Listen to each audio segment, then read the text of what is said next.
Hello students, I am CA Harshita Riswani from HRN Institute of Studies. Today we will be continuing chapter number 3 of SS for Standard 8 student. The name of the chapter is Nationalism in India.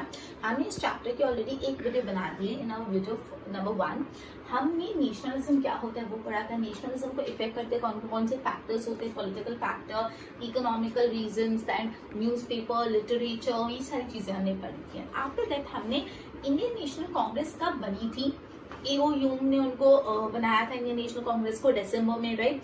ये सारी बातें पढ़ी थी. उनका first session कब हुआ था, second session कब हुआ था, थर्ड सेशन कब हुआ था, कौन से सेशन में कौन प्रेसिडेंट था, कहाँ हुआ था और कितने रिप्रेजेंटेटिव आए थे. ये सारी बातें में हमने ऑलरेडी वीडियो नंबर 1 में बात कर चुके. अगर आपने वीडियो नंबर 1 नहीं देखी तो first go and watch video 1. Okay, अब आगे हम इस चैप्टर को और एक स्टेप फॉरवर्ड लेके जाते हैं नेक्स्ट टॉपिक के साथ, which is INC in the initial year. INC का फुल फॉर्म ऑलरेडी आपको लास्ट वीडियो में बता चुकी. INC means Indian National Congress. तो इनिशियल मतलब क्या होता है, इनिशियल मतलब स्टार्टिंग. तो इंडियन नेशनल कांग्रेस का स्टार्टिंग में कैसा प्रोग्रामिंग थी, कैसा फंक्शन करता था वो हम पढ़ेंगे. So initial activity of Indian National Congress वो moderate and abided by constitution. Moderate मतलब आपको पता है, मॉडरेट मतलब क्या होता है, ना ज्यादा ना कम, मॉडरेट. एंड सपोज टू मतलब जो भी कॉन्स्टिट्यूशन में लिखा होता था अकॉर्डिंगली वो काम करते थे. मतलब रूल्स और रेगुलेशन में रह के काम करते थे. कोई भी बात अगर उनको ब्रिटिशर्स तक पहुंचानी भी होती थी तो एकदम रैडिकल मूवमेंट नहीं यूज करते थे.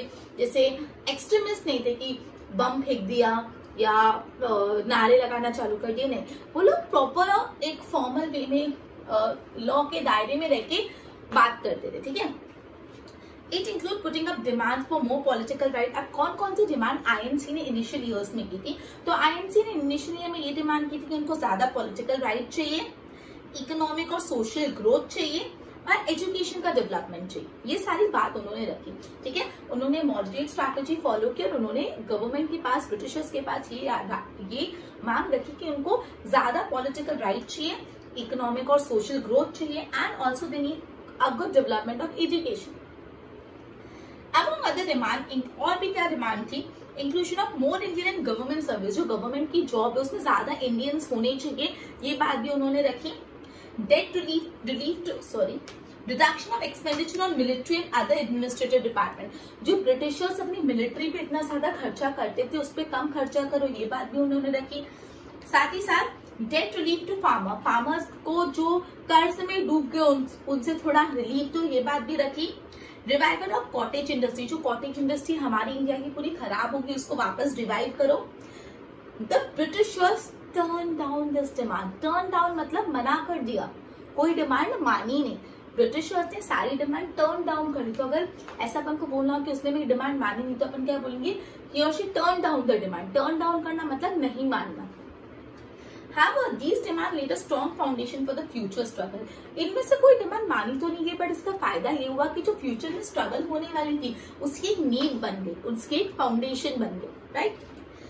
INC passed many resolutions such as expansion of legislative council and keep at least 50% elected representative in it at the central and regional level. The parliament should be more answerable and transparent to the regional assembly. जो parliament होती है वो regional assembly को answerable होनी चाहिए. जो भी parliament activity कर रही है वो क्यों कर रही है, कैसे कर रही है, उसके लिए वो जवाबदार होनी चाहिए.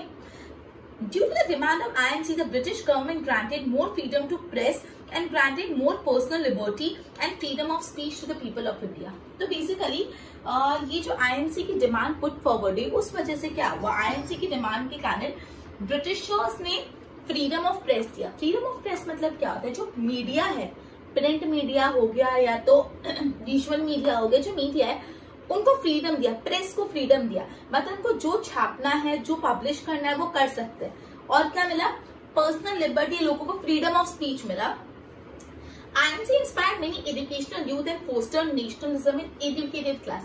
INC ने ये जो नेशनलिज्म का कंसेप्ट है वो जो एजुकेटेड क्लास है उनपे इनैकुलेट किया. Okay, as a result many capable and potential leader, इस वजह से काफी केपेबल लीडर्स ने ऑर्गेनाइजेशन ज्वाइन की.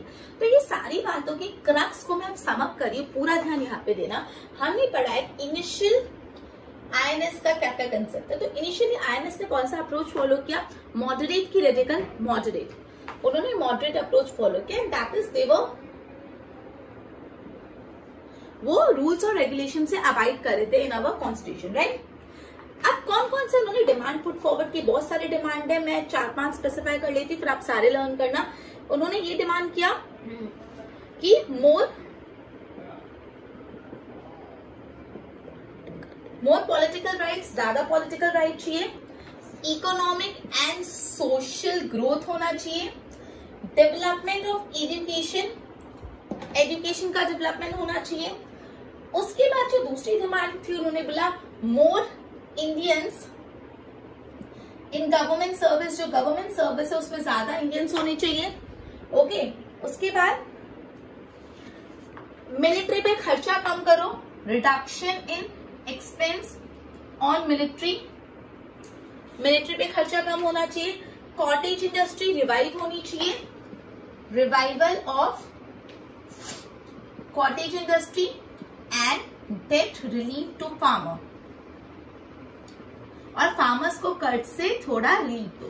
क्या ये सारी जो डिमांड थी वो ब्रिटिशर्स ने मानी? नहीं, all these demands were turned down. लेकिन ये डिमांड से इंडिया के फ्रीडम स्ट्रगल, जो फ्यूचर में स्ट्रगल होने वाली, उसका एक फाउंडेशन बिल्डअप हो गया। ओके, अब ये जो आईएनसी की डिमांड थी, उसके कारण ब्रिटिशर्स ने क्या क्या दिया? एक तो फ्रीडम ऑफ प्रेस दिया, कि जो प्रेस है वो कुछ भी प्रिंट कर सकती है, कुछ भी पब्लिश कर सकती है, कुछ भी न्यूज में दिखा सकती है, freedom of press. Personal liberty बढ़ गई, personal liberty and freedom of speech. Okay, अभी जो आईएनसी था, उन्होंने किसको इंस्पायर किया ऑर्गेनाइजेशन ज्वाइन करने के? जो एजुकेटेड क्लास थे उनको। तो ये सारा मेन पॉइंट था इनिशियल एक्टिविटी ऑफ आईएनएस। ये सारा मेन पॉइंट था इनिशियल एक्टिविटी ऑफ आईएनएस का। नेक्स्ट टॉपिक पे जाते हैं, जो काफी इंपॉर्टेंट है, policy of divide and rule. Divide and rule मतलब क्या होता है? जो लोगों की यूनिटी है उनको बांटो और फिर उन पे राज करो। अगर सपोज सी फॉर एग्जाम्पल दो बेस्ट फ्रेंड्स है, ठीक है, वो लोग बहुत ही अच्छे फ्रेंड्स हैं, हमेशा साथ में रहते, तो ऑब्वियसली वो लोग अच्छे से काम कर पाएंगे, उनमें यूनिटी बहुत ज्यादा है। अभी कोई थर्ड इंसान को वहां पे एंटर करना हो तो वो क्या करेगा? उन दोनों में पहले झगड़ा कराएगा और फिर अपनी जगह बनाएगा।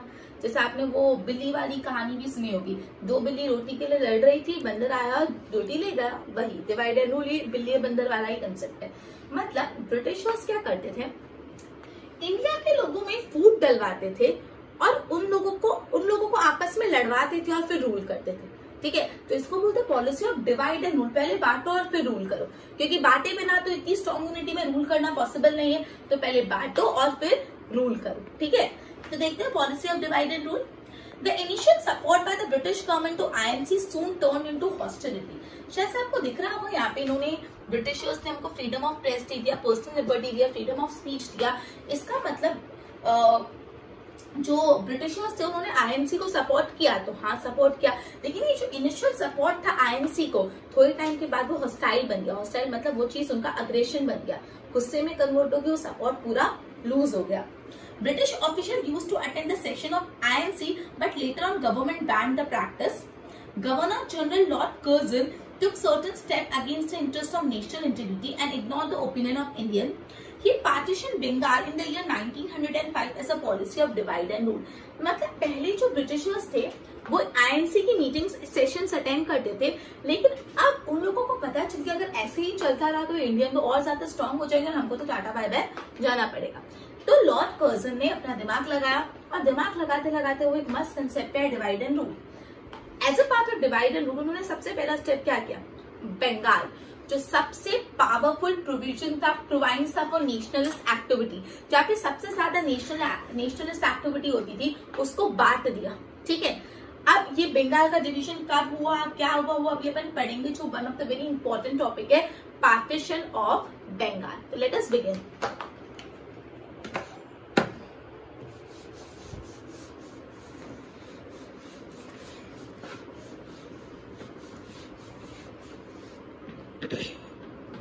पार्टीशन और बंगाल। तो सबसे पहले बात यह आती है कि बंगाल का पार्टीशन करने वाला था कौन, लॉर्ड कर्जन। रिमेंबर दिस, भूलना ही मत, अभी याद कर लो, एमसीक्यू आएगा, फिल इन द ब्लैंक्स आएगा, ट्रू और फॉल्स आएगा, तो तब लर्न करना मत, अभी लर्न कर लो बंगाल का पार्टीशन क्या था। लॉर्ड कर्जन ने। नेक्स्ट सवाल ये आता है किया कब था? तो पार्टीशन हुआ था बंगाल का इन द ईयर 1905। अभी के अभी लर्न कर लो, बंगाल का पार्टीशन हुआ था इन the year 1905 and it was done by Lord Curzon. अब क्या कैसे हुआ पढ़ते हैं जरा इसको डिटेल में। So Bengal was the biggest province of the British India. मैंने अभी आपको बताया बंगाल सबसे बड़ा प्रोविंस था of British India. Okay, it included, अब तब बंगाल में क्या क्या आता था? थोड़ा बिहार भी आ जाता था, उड़ीसा भी आ जाता था तब के बंगाल में। और इसकी पॉपुलेशन कितनी थी पता है बंगाल की? 7,80,00,000 जो पॉपुलेशन थी बंगाल की, that was not a small figure, एक छोटा फिगर नहीं है। 7,80,00,000 लोग। Imagine the unity, the strength, the power, right? वही तो नहीं सहन हुआ ना, ठीक है? तो याद रखना यहाँ पे 7,80,00,000 पब्लिक थी, पॉपुलेशन थी। अब क्या हुआ? It is necessary to divide Bengal since the administration of such a big province was difficult. अच्छा, अब उन्होंने क्या बोला ब्रिटिशर्स ने कि बंगाल इतना बड़ा है ना कि इसको डिवाइड करना नेसेसरी, बिकॉज इतने बड़े पार्ट का एडमिनिस्ट्रेशन नहीं हो पाता। अपन सपोज बहुत बड़ी क्लास होती है, अगर सपोज 200 बच्चे होते हैं तो स्कूल में क्या होता है 100 करके 2 क्लासेस बना लेती है, बिकॉज 200 बच्चों को एक साथ पढ़ाना मुश्किल हो जाता है। वही उन्होंने बोला बंगाल इतना बड़ा है कि पूरा एडमिनिस्ट्रेशन करना मुश्किल है, तो हम बंगाल को डिवाइड करें। चलो ये बात समझ आ गई। तो अगर ऐसा ही करना था तो जो उड़ीसा और बिहार था उनको हटाना चाहिए था, that part should be remove. लेकिन इंस्टेड उन्होंने क्या किया?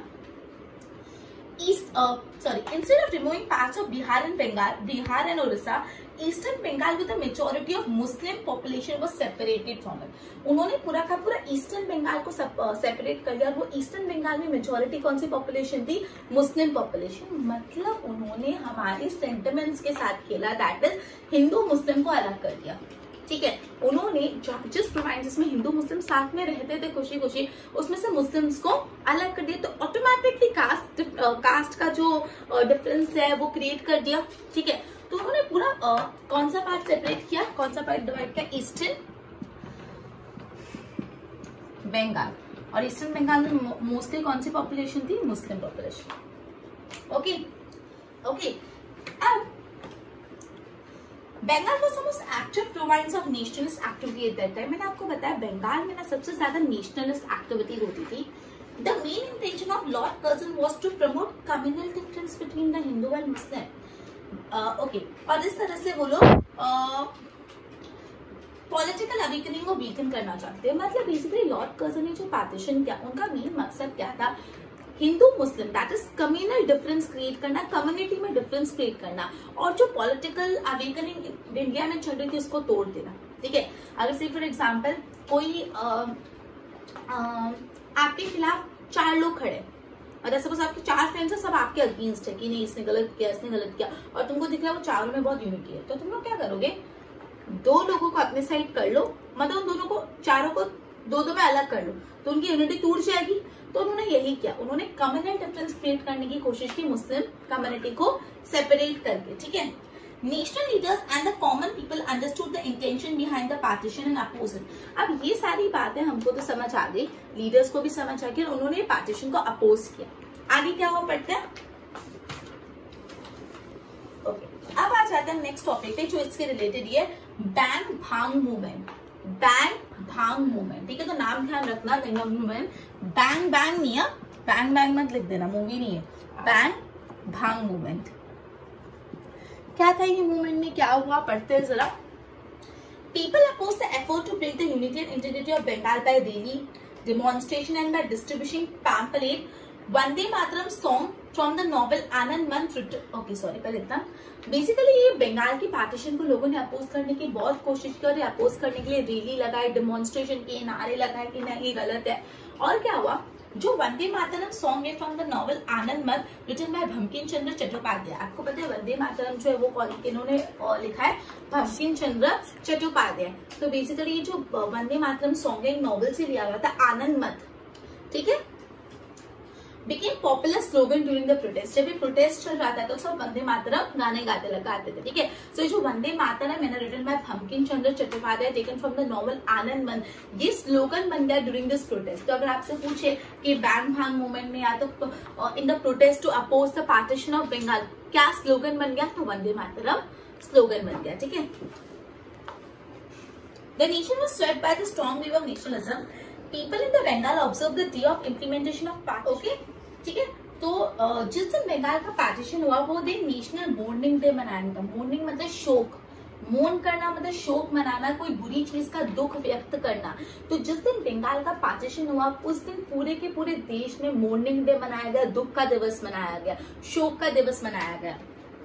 People went on strike all over the region. और रविंद्रनाथ टैगोर ने ये देखो क्या बोला, डे ऑफ यूनिटी. इस दिन पे पूरी इंडिया की यूनिटी दिखी कि ये गलत है. ठीक है, तो ये सारी बातें बहुत इंपॉर्टेंट है. हम एक बार इसको सम अप करते हैं. तो सबसे पहले हमने ये पढ़ा कि बैंकॉक मूवमेंट में बेसिकली ये जो बंगाल का पार्टीशन हुआ उसको अपोज किया by way of rallies, demonstration etcetera. इस टाइम पे एक पॉपुलर स्लोगन बना था जो था Vande Mataram, written by Bankim Chandra Chattopadhyay, taken from the book Anand Madh. After that, basically ये बहुत इंपॉर्टेंट है. ये जो दिन था जिस दिन बंगाल का पार्टीशन हुआ वो डे सेलिब्रेट किया था नेशनल मोर्निंग डे, मतलब दुख का दिवस.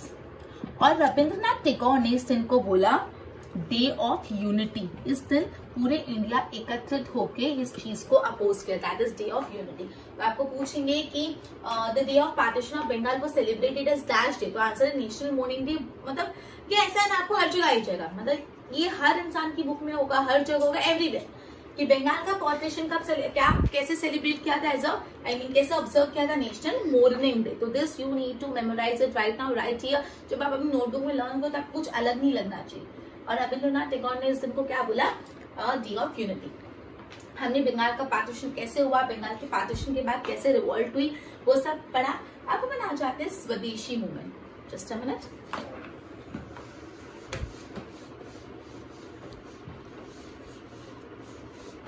अपना जो नेक्स्ट टॉपिक है वो स्वदेशी मूवमेंट. तो ये मूवमेंट पढ़ने से पहले इसका मतलब देख लेते हैं. स्वदेश मतलब क्या होता है, खुद का देश. स्वदेश, स्व मतलब खुद, देश मतलब तो बताइए. स्वदेशी मूवमेंट मतलब खुद की चीजें यूज करो, खुद की कंट्री की चीज यूज करो. कैसे क्या पढ़ते हैं.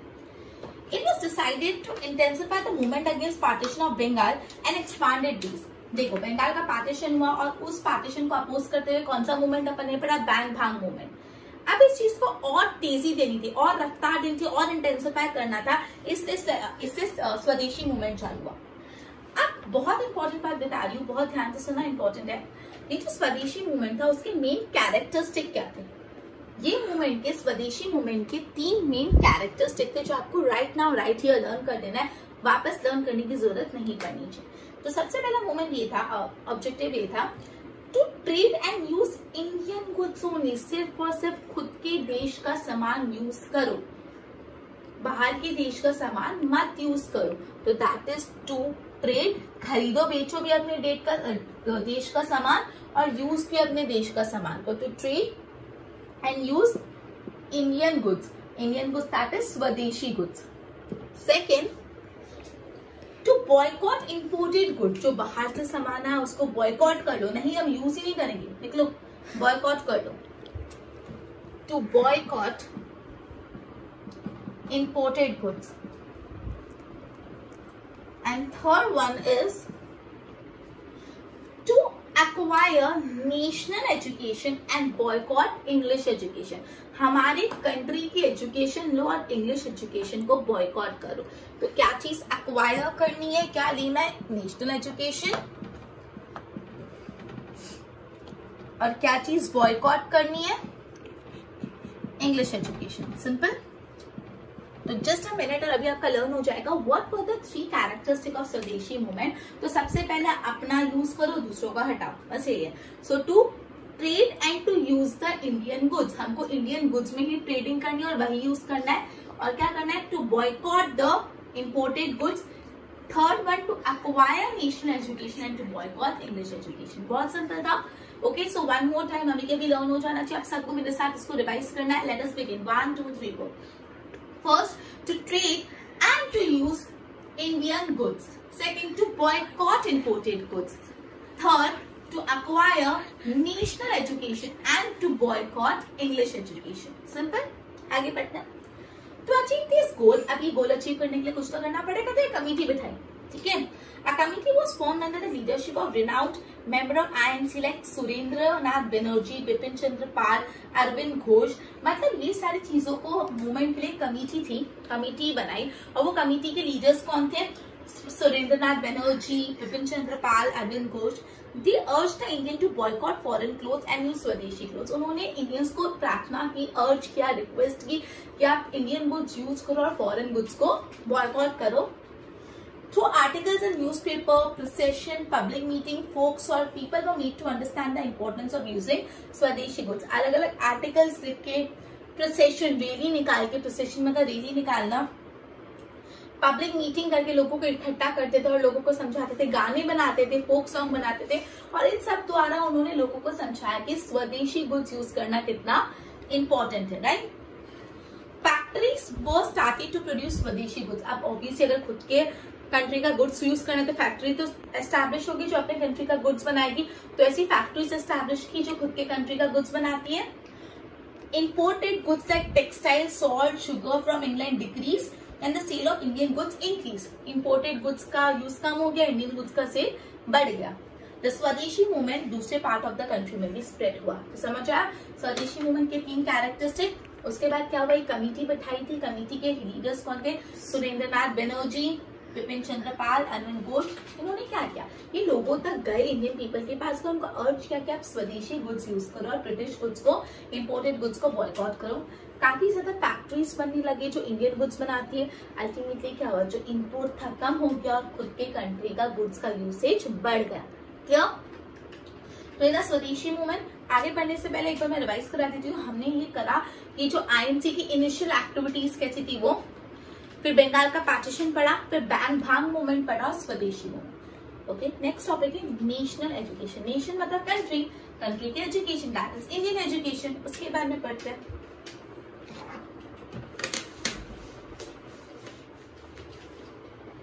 Next topic is national education.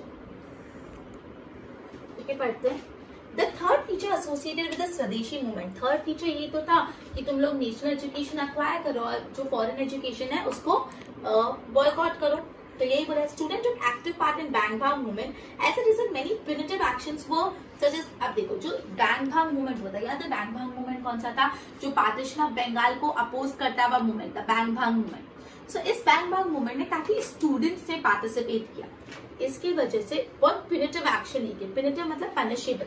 अब ऑब्वियसली वो लोग जो स्कूल्स, कॉलेजेस और यूनिवर्सिटी में पढ़ते थे वो ब्रिटिशर्स की थी। अगर वो स्कूल में, उस कॉलेज में पढ़ के ब्रिटिशर्स को अपोज करेंगे तो उनके खिलाफ पिनिटिव एक्शन तो लिए जाएंगे।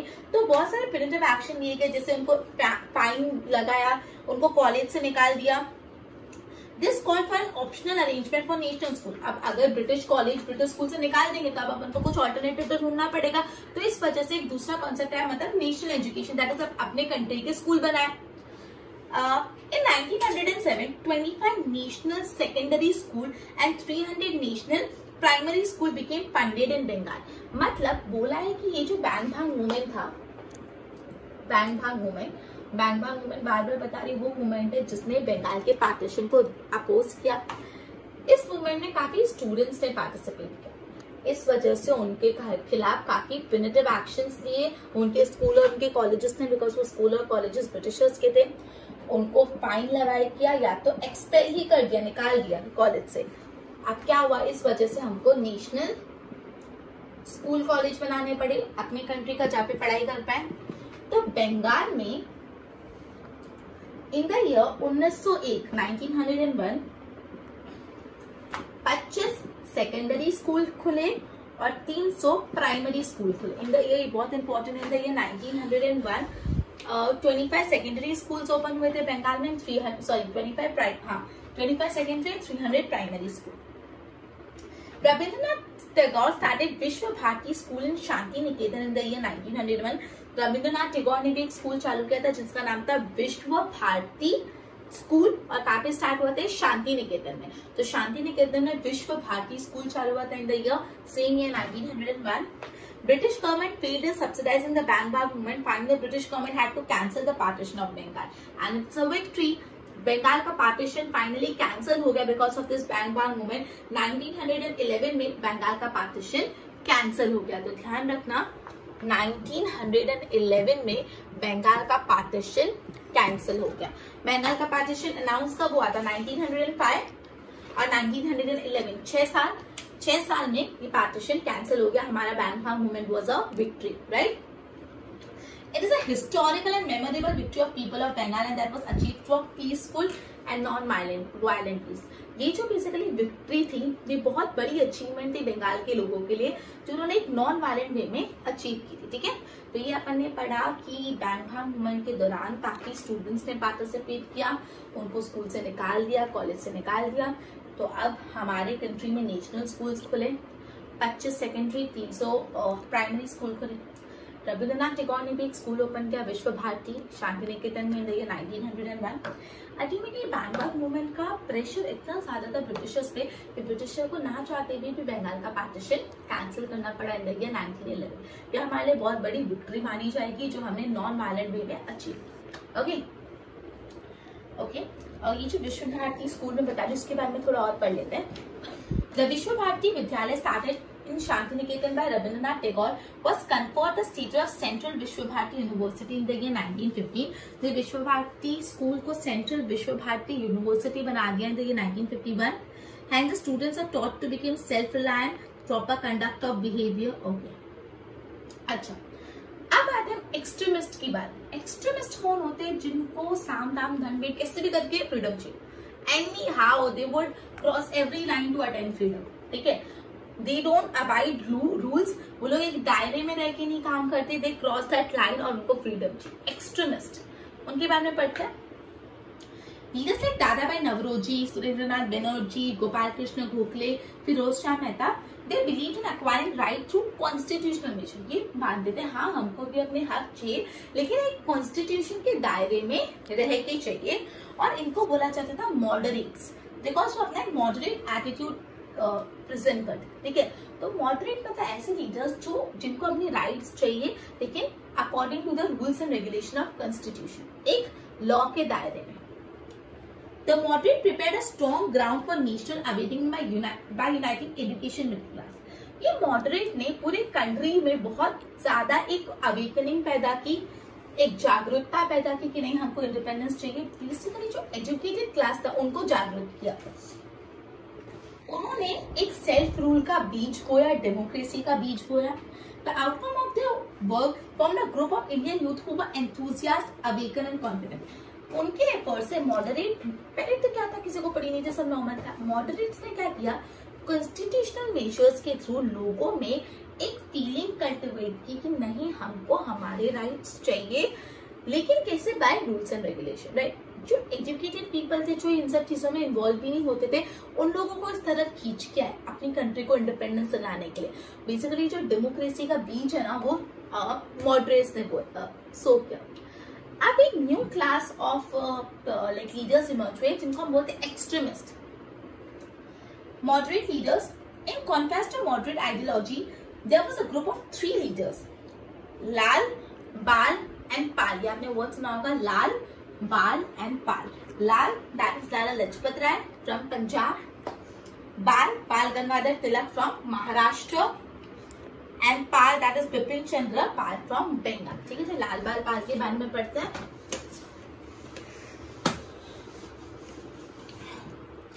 लाल, बाल, पाल। लाल, लाला Lajpat Rai from Punjab. Bal, Bal Gangadhar Tilak from Maharashtra. And Pal, Bipin Chandra Pal from Bengal. ठीक है, पंजाब, महाराष्ट्र एंड बंगाल। ठीक है, these leaders wanted to acquire self rules not as a favor but their right। वो बोलते थे ये आप हमको ब्रिटिशर्स को, आप हमको सेल्फ रूल दे रहे हो, फ्रीडम देते हो, कोई फेवर नहीं कर रहे, तो हमारा हक है, ये कोई एहसान नहीं है आपका, ये हमारा हक है। We want self rule not as a favor but as a right। ये हमारा हक है, right? The following policy of, ये अग्रेशन, रिवॉल्यूशन, एकदम अग्रेसिव वे में फाइट करते थे, इसलिए इनको बोला जाने लगा एक्सट्रीमिस्ट। मतलब ये मॉडरेट से एकदम अपोजिट। मॉडरेट्स कॉन्स्टिट्यूशन के दायरे में रहकर काम करते थे, एक्सट्रीमिस्ट को फ्रीडम चाहिए था, सेल्फ रूल चाहिए था, not as a favour but as a right. अब जो एक्सट्रीमिस्ट है लोकमान्य तिलक, लाला लाजपत राय, इन सब के बारे में हम अपने नेक्स्ट सेशन में कंटिन्यू करेंगे। 2 वीडियोस और लगेगी टू कंप्लीट दिस चैप्टर। तो आज के हमने वीडियो में क्या क्या पढ़ा उसको सम अप कर दें। सबसे पहले हमने पढ़ा आईएनसी के इनिशियल एक्टिविटी, बंगाल का पार्टीशन, बैंक भाग मूवमेंट, स्वदेशी movement, national education and extremist. Okay, चलो। So before ending this session, I would like to ask you some question and I know आप लोग सब right answer दोगे। So let's begin. First question. Okay. Who partitioned Bengal? Who partitioned Bengal? And your time ends in 3, 2, 1. It is Lord Curzon. ये मैंने आपको पहले ही बोला था, याद हो ही जाना चाहिए, अगर नहीं हुआ तो जस्ट फिक्स कर लो। Lord Curzon. Next.